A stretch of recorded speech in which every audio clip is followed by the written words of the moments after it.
this does boil down to engagement, doesn't it? Because ultimately, nobody's going to have enthusiasm and passion if they're not engaged. And of course, one of the big problems we're facing at the moment is this level of engagement and enthusiasm that sadly Zoom is one of the limitations of the system, if you like.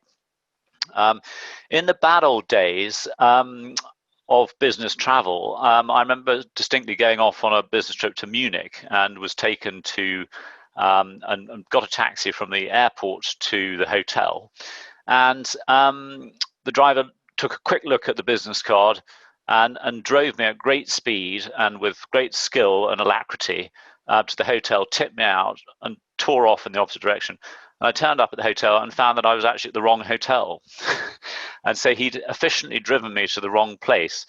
The reason I'm telling you this story is we recently wrote a piece around Zoom and what it achieves in terms of, if you had to choose, would you rather have efficiency or effectiveness?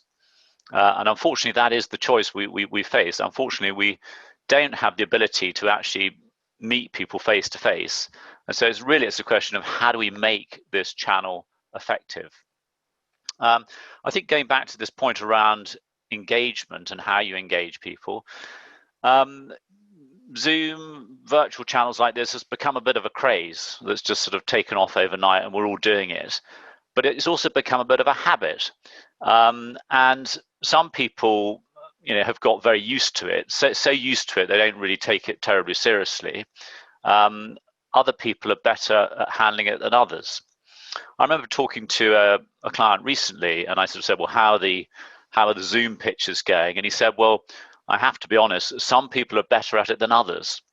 And I think that's very much the case. And it really is a case of how do we master this medium? I think the reality is that Zoom and MS Teams have, if you like, proved their worth. And I think, the financial directors are licking their lips at the prospect of the savings they achieve. But I mean, at what cost? I think we have to ask ourselves.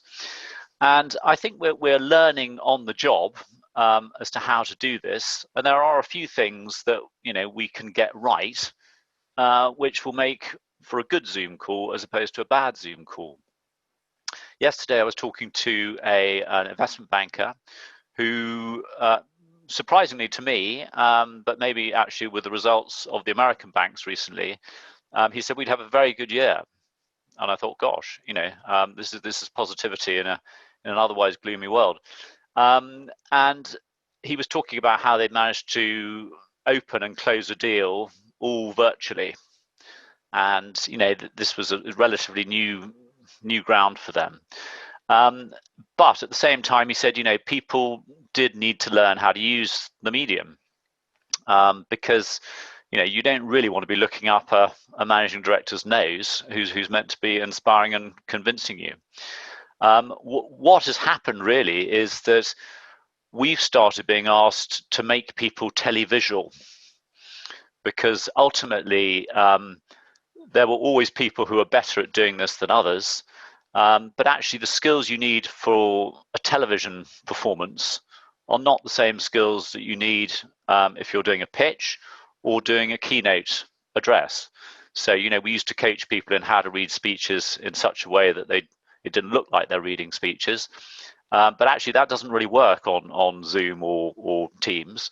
So again, we're now having to coach people in how to be good at performance on camera as if they were TV presenters, which, let's be honest, most of the people who are listening to this are probably not natural TV presenters, otherwise they'd be on the telly. Their skills lie in other areas. So again, but it can be a game changer. If you know how to use this medium, you can develop that enthusiasm and that engagement that will propel your firm forward. So I think it is worth, it looks easy, but actually I think like a lot of things, golf looks easy, but to get good at it requires practice and coaching. And I think it's quite telling because recently we were talking to one of the big four accountancy firms, and they were saying how in the current environment, they no longer, for new applications to the organization, they said, we no longer look at CVs and covering letters.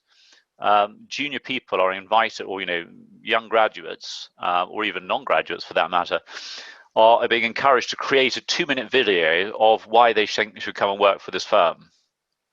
And ultimately, that's what's happening at the bottom. Everybody has to become televisual. And that's really my message. If you want that level of engagement, if you want that level of enthusiasm, I think it has to be led by the top. The people at the top need to know how to use this medium to engage with people.